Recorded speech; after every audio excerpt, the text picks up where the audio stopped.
everybody, it's Jeremy. Welcome back to the Slowest WAAAGH, where we are playing Tzeentch. This is turn 62. Mistakes, right? So, Evocation 6 completed. We are running up to Evocation 9, or 8 at least, potentially popping a 9 or 2. We have done a bunch of site searching as per normal. Bowl, probing, Rainbow finds a Dreamlight, which is cool. Harspecs, probing, augury, bowl, probing, bowl. We did another curse of blood, dark knowledge, blood, probing, augury, apsu, augury. So not really finding much, but sating our OCD curiosity. Pretty bad blood hunting turn for us this time around. So we get 37, 42 blood slaves this turn, which is not very good. And we get attacked. So, we've been doing this shit for a while. We've got lightless lanterns on people, have had them on for a while now. So we are starting to get our first marks calling to horrors.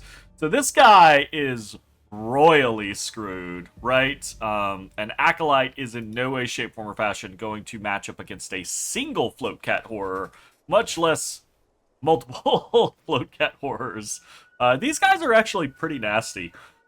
Their stats don't show, I think, just how nasty they are. They have high strength, they have decent stats, they have okay HP, they have phenomenal magic resistance, which is interesting. But the real scenario is in all their fucking passives, right? So they have fear, they are ethereal, they have damage reversal, right? Really, really kind of sketchy shit, along with a life drain armor piercing attack and a distorted claw armor negating attack, both of which hit pretty fucking hard. So, actually quite nasty things to deal with.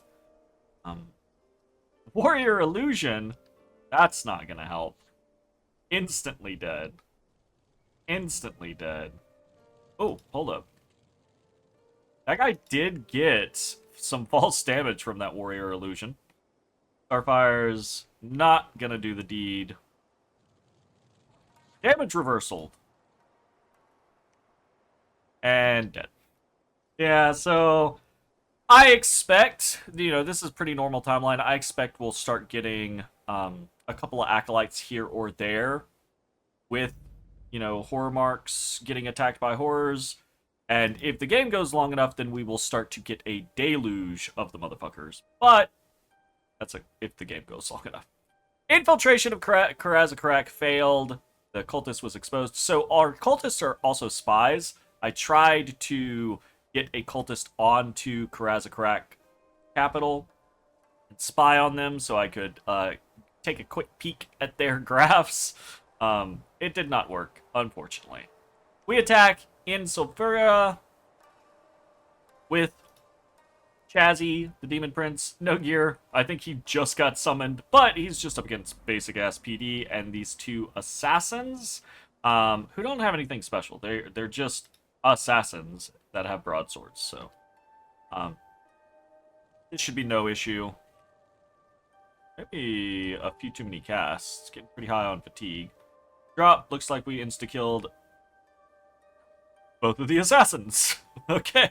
Well, that was that. Easy peasy. Chazzy does some work. We get to see some more of the engagement between Khorne and Bretonnia, but also Khorne striking back at Nehekara. Nehekara, the last few turns, has been prodding at Khorne, trying to take some territory back, and apparently Khorne is like, sit the fuck down.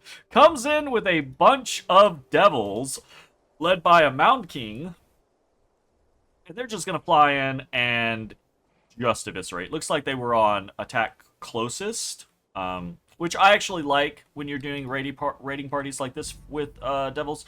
It's like, if you go up against too much PD, what can happen is if there's two commanders, or if there's just happens to be another commander there, often the devils will fall and they'll snipe a commander, but whatever is in the lead might snipe your commander before the devils find the second commander and take it out.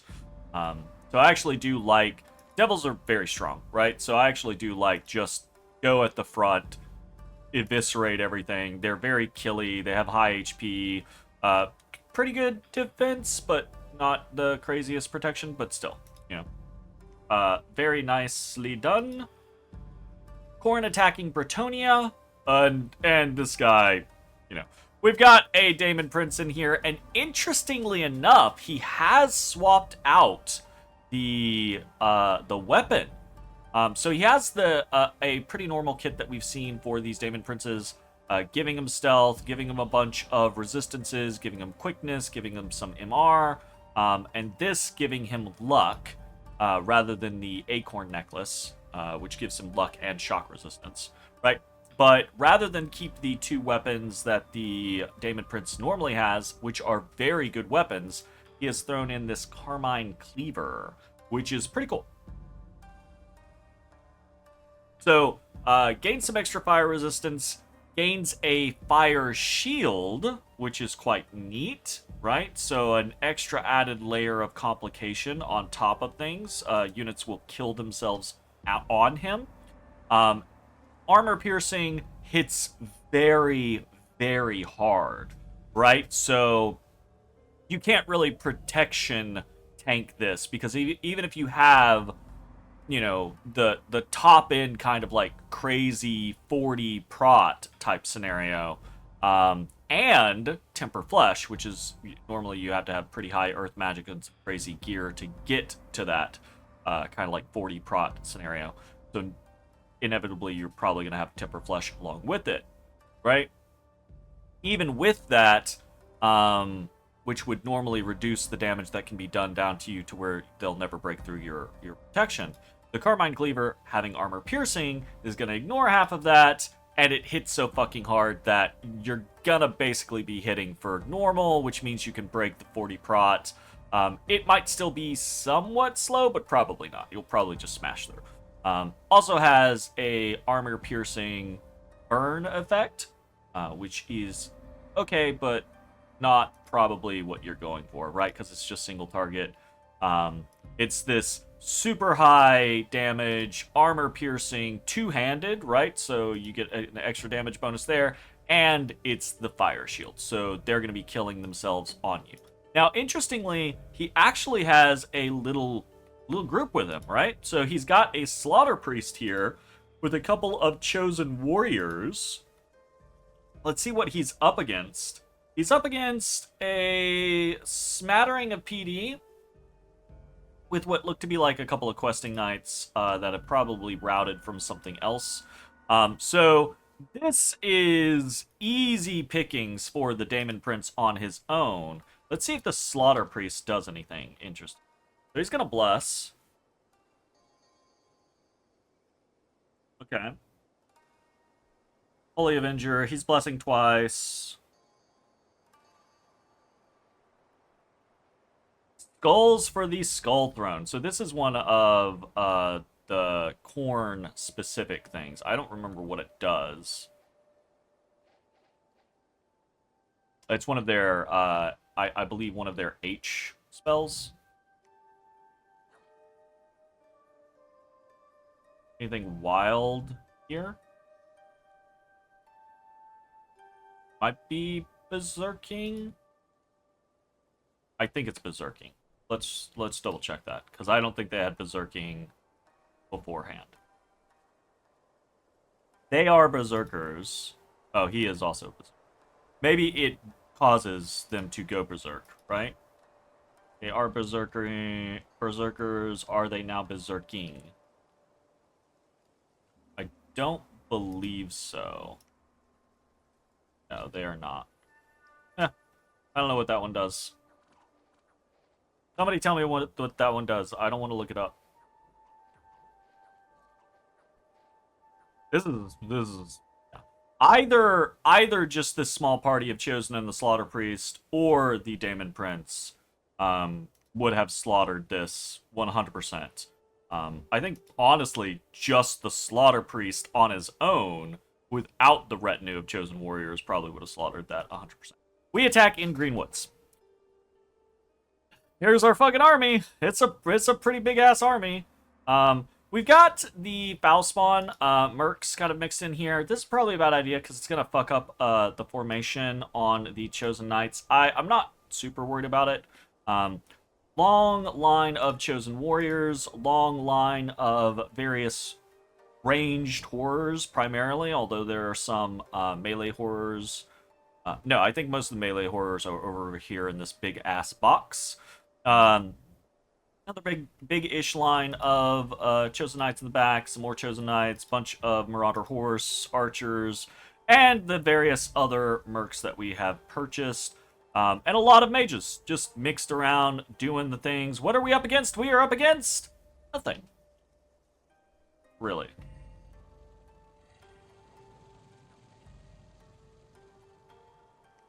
And we lose nothing. Okay, that's fine. Has chosen not to patrol, potentially just trying to utilize the walls, or maybe trying to research some last particular thing. I don't know if Itza has anything remaining to research. They had such good research, so who knows. We lose some people in Ophaleth. A unique hero has joined our cause. Akehold Hellbrass, the Breath of Life. This guy's kind of interesting. We'll go take a look at him here in a second. He's actually doing something for us this turn. 7th gate, unlocked, gets 4 blue, 2 pink, 3 screamers, 2 flamers. We need 25 more secrets for the next gate. Unexpected event in Nagaron, we get a lightless lantern. Cool. In Rick Balcor, we get 6 water gems. Foresee a... Did we foresee this last turn? Or is this going to occur for multiple turns? Stars are right for construction. Well, obviously, our cultist in Karaz-a-Karak gets detected, and our scout in Itza gets detected. And Greenwoods has been instantly breached, so that is interesting. Let's talk about a couple of the other things that we're doing right now, and then we will talk about Greenwoods as kind of the last thing that we are to discuss. Right? In the capital, we have a interesting mix of gems right now. We've got a lot of death stored up. We've got a lot of glamour stored up. The glamour we are intending on potentially hitting Evocation 8, and then going for Celestial Rainbow. This is just because I wanna play a multiplayer game where I put up Celestial Rainbow and see how it goes. If the game does go long, doesn't end in the next like 15-20 turns, even if it ends in the next 15-20 turns, this might still be an interesting pickup. It kind of just depends. I think this is a very interesting spell that could lead to, really with the dome protection, could lead to some interesting shenanigans that our enemies might have to deal with. But who knows? I don't know if it's going to be relevant or not. But regardless, going up to Evocation 8 is going to be very useful for us for a number of reasons. Primarily, we will get Firestorm as we go through 7, which we should be able to put up with relative impunity. And then we will also get Pillar of Fire when we get to level 8. Bunch of other things we can do as well, but those are the 2 main functionalities that we are looking at there. So let's cross our fingers and hope that those actually matter. Other things that we are doing, not as much forging or other shit going on this turn, as we're trying to save up a couple of our gems for a few things, and we're prepping again on that path of Staff of Elemental Mastery, Robe of the Magi, trying to make sure we have everyone that we need prepared to bootstrap into all of the different things that we want to boost into, basically. So, forging another Bloodthorn. We are forging a Robe of the Sea. I think the Robe of the Sea plus the Water Bracelet plus the Ring of Wizardry plus the Flame Helmet. I think that finalizes our access to the Fire for Water for Staff of Elemental Mastery, I believe. So I think that is probably coming next turn. We're doing another Curse of Blood. We are sneaking this Vampire Lord out to Umpholia in the efforts to open up a 5th blood hunting province. Probably going to put 3 vampire lords there, maybe 3 vampire lords in, where else was it? I think it was Silver Woods or Ard. Basically just trying to get to that point to where we are hitting 100 plus blood slaves a turn so that we can do a vampire every turn, and then we send the vampires out doing whatever the fuck we want with them. And then we have this guy, right? So this is a Cold Hellbrass, the Breath of Life. This is a pretty interesting, unique hero that Tzeentch gets. He is Nature 2, Glamour 2, which in and of itself is not like an especially big thing. He is being Nature 2. He is, if you get him early, your only inherent Nature 2 access, because your shamans only come as Nature 1. You get Nature on nothing else. So that can be actually quite useful if you get him relatively early on. He also is a healer, which is pretty neat and can be useful, especially if you get him relatively early on. He also increases the growth scales in any province in which he is present, which can be both cool, but also can be dangerous, right? Because if you don't want a bunch of forests, with Tzeentch being kind of like locked into the whole turmoil thing, if you don't want a bunch of forests, he can kind of fuck you over with that if you are not careful. So we're not wanting to keep him in our cap for very long, but we put a Thistle Mace and a Moonvine Bracelet on him to have him cast Awaken Ivy King now that we are Conjuration 7, right? So Con 7, Awaken Ivy King, 30 gems. So that will give us, an Ivy King is a Nature 3. With a Thistle Mace in hand, an Ivy King can basically cast any nature spell that we want. So we're going to toss down an Ivy King here, and then probably launch Hellbrass over towards probably Cormark. And then we will probably use our nature gems to make a few more Ivy Kings and station them in various locations that we need them in.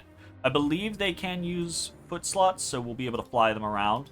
But the intent there is to just get a better base nature caster, so we don't have to do the whole Crystal Matrix into the communions to have a decent nature caster cast our nature buffs in battle, right? So that'll be the play there. Anything else going on? Normalized recruitment, some more cultists down here, sorcerers and chaos warriors, acolytes and chaos warriors, making a force to patrol in Omfolia. And then other than that, I think most of what is going on is over here. Acolyte, Chaos Warriors, Chaos Trolls, trying to make sure we have a force to maybe face off against Nehekara and or Khorne if they start moving around in this area. Sneaking a cultist into the water. We already have one cultist here. Gonna go down here and start preaching. Trying to put pressure on this throne, right? If we can overwhelm the Dominion here, and put pressure on the Dominion of this throne and actually have our Dominion on top of it, that could be a nice thing if we have to move into an engagement with Karaz-a-Karak. Recruiting more acolytes, more chaos warriors, trolls. And then we have this, right? So fortification is breached. You can see we are not storming the castle with the entire army, but we are storming the castle with all of the mercs, right? So we purchased all the mercs last turn. We're just tossing all the mercs in there. One, to see what is actually in there. Two, burn some gems potentially. It might be that Itza might not have very many gems left, or they might have some pretty big banks, so it might be worthless. We'll see. Ultimately, though, we don't want to take this engagement yet. I don't want to take this engagement at all. I feel very unconfident in this engagement. But the hope is that if we can spot what they are doing with these mercs, and we have a good answer, then maybe we can win this engagement against Itza, claim Greenwoods, and project a little bit more authority without drawing too terribly much attention to ourselves, right? Because it's rapidly looking. If we take a look at the Sea of Red has gotten thicker. If we take a look at the Khorne / Bretonnia conflict, doesn't look like Bretonnia has ridden out in a lot of these places. Maybe he has, and we just have not caught this. But it looks like Bretonnia is sticking into his forts, which strategy be what it is. I do not know that this is going to work out in the long run. I'm concerned that Khorne's just going to be able to pick his engagements and go, okay, well, I'm going to put this fort in lockdown. You're not moving out of your other forts. I'll take this one. I'll take that one. I'll take this one. Right? And that's very scary to me. Again, trying to make sure we have eyes on thrones, right? We've got eyes directly on some thrones and near some other thrones, trying to just keep a good set of vision everywhere, and go from there. This situation has been I believe, from the very beginning, a mistake. We probably should have just left Itza alone. Not alone, right? Like, we vultured the territory that I think was appropriate for us to vulture. And I don't feel anything wrong about that, but I do feel extremely anxious and like this is a bad choice to attack the remainder of the Eastern forces in Greenwoods. So what are we going to try to do to fix our mistake? Well, we're finally cloud trapezing Village over to Traveler's Rest. This will put him in range to next turn cloud trapeze over to Greenwoods. This is a mistake. Also, I think this is multiple mistakes. Can he reach there with that? 1, 2, 3, 4, 5, 6. No, he can't, right? So this is a mistake, period. We should have done this last turn. The idea here is, I think if we have a full engagement where we are able to cast all of our spells, then I think we have a good shot at fighting Itza. But what we have seen from Karaz-a-Karak, and we know Itza is capable of, is that near instant speed earthquakes will smash a communion and make you incapable of casting all of your big magic. We have prepped ourselves here to try to handle that, basically trying to put as many important spells on big people or people that already have flying or floating or things like that as we can. But there's no way that we can do it on everyone, at least in this particular arranged army.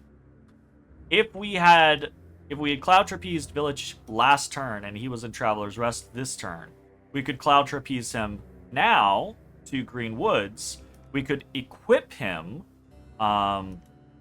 Basically, we'd have to... I think the only way we could do this... Yeah, because we have not prepped this. I think the only way we could do this is we would have to steal our Ring of Wizardry. Throw it on Village. As a Air 3, I believe he can do this. Air 3... Yes, just barely. So as an Air 3, he would be able to innate caster featherweight army. And I believe that will outspeed the potential earthquakes, right? So we are late in deciding to attempt to do this. and I hope it doesn't cost us. And that's pretty much it. That's pretty much the fucking turn, right? We no longer have eyes on Karaz-a-Karak. They haven't ended our nap, but we no longer have eyes on Karaz-a-Karak's army. We can see Khorne is devouring Bretonnia. No movement from the elves. There hasn't really been a lot of movement from the elves since the war against Skavenblight, as far as I'm aware.